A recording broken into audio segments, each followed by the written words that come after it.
এনজাইমের শ্রেণীবিন্যাস।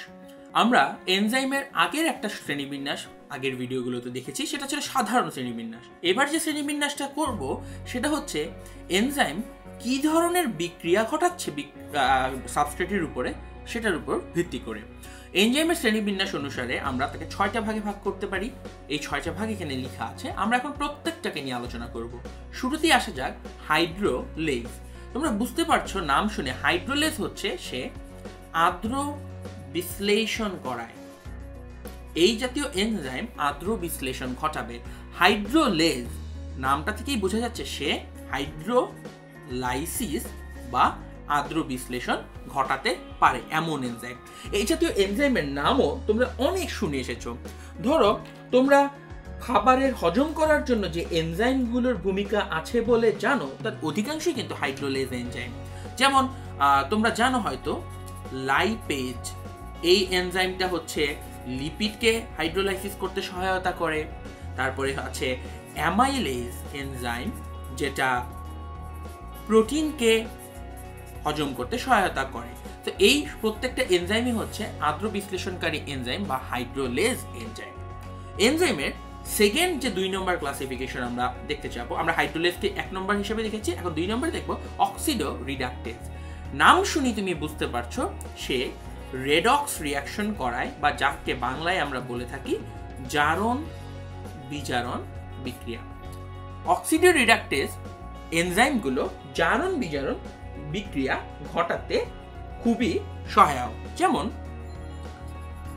Pyruvic acid, এই অ্যাসিডটা আমাদের কোষের ভেতরে অনেক অনেক পরিমাণে পাওয়া যায়। এই পাইরুভিক অ্যাসিডটাকে ল্যাকটিক অ্যাসিড বানানো হবে।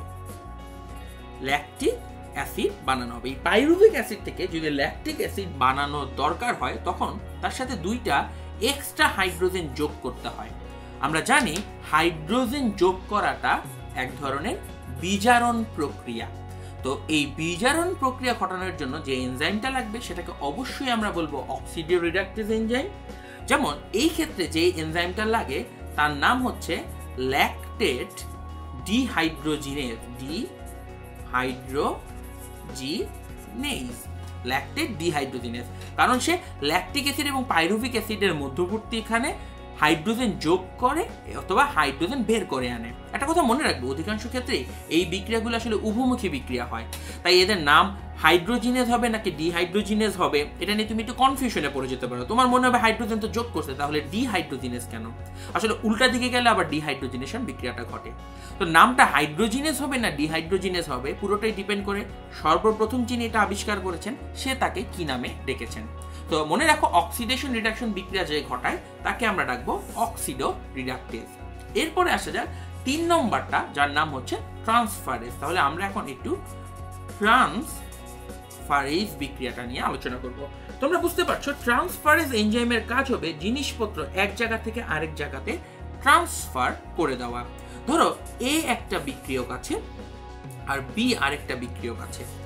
এ বিক্রিয়কটাতে একটা অ্যামিন গ্রুপ আছে যেটা বি গ্রুপে বিক্রিয়কের নাই।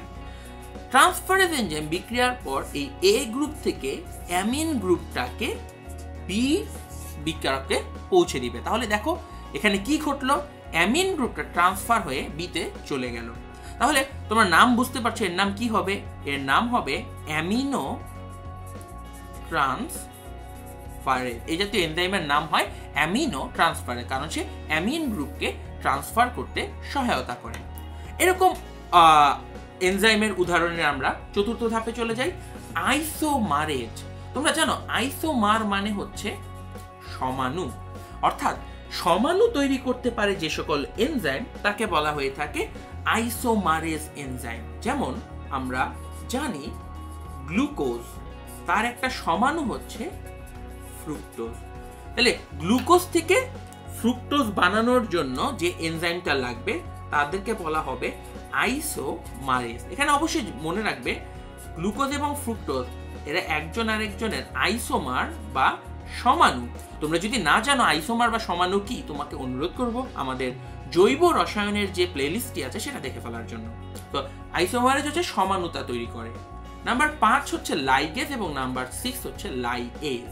এই দুটো খুব রিলেটেড। লাইগেজ মানে যে এনজাইম জোড়া লাগায়, যোগ করে, যে এনজাইম দুইটা কম্পাউন্ডকে যোগ করে।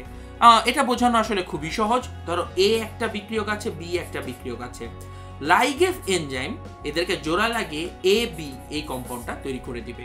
তো যারা দুইটা ডিফারেন্ট কম্পাউন্ডকে জোড়া লাগিয়ে দিতে পারে সেটাকে বলা হয়ে থাকে লাইগেজ। আর লাইগেজ হচ্ছে উল্টাটা, লাইগেজ হচ্ছে ভেঙে ফেলে। তাহলে দেখো এটা অনেকটা ইন্টারেস্টিং। ধরো একটা কম্পাউন্ড আছে ডি, তাকে ভেঙে এ আর সি তৈরি করা হলো। তাহলে এই ডি কে ভেঙে যে এ আর সি তৈরি করা হবে, এইখানটাতে যে এনজাইম লাগবে সেটা হচ্ছে লাইগেজ। তো আমরা আশা করি তোমরা এতক্ষণ বুঝতে পেরেছো।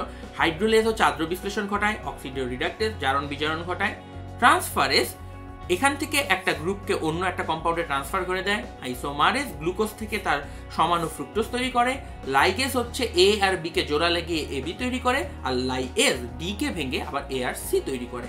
সো এইভাবে 6 ধরনের বিক্রিয়া ঘটানোর জন্য 6টা ডিফারেন্ট ক্লাসের এনজাইম ব্যবহৃত হয়।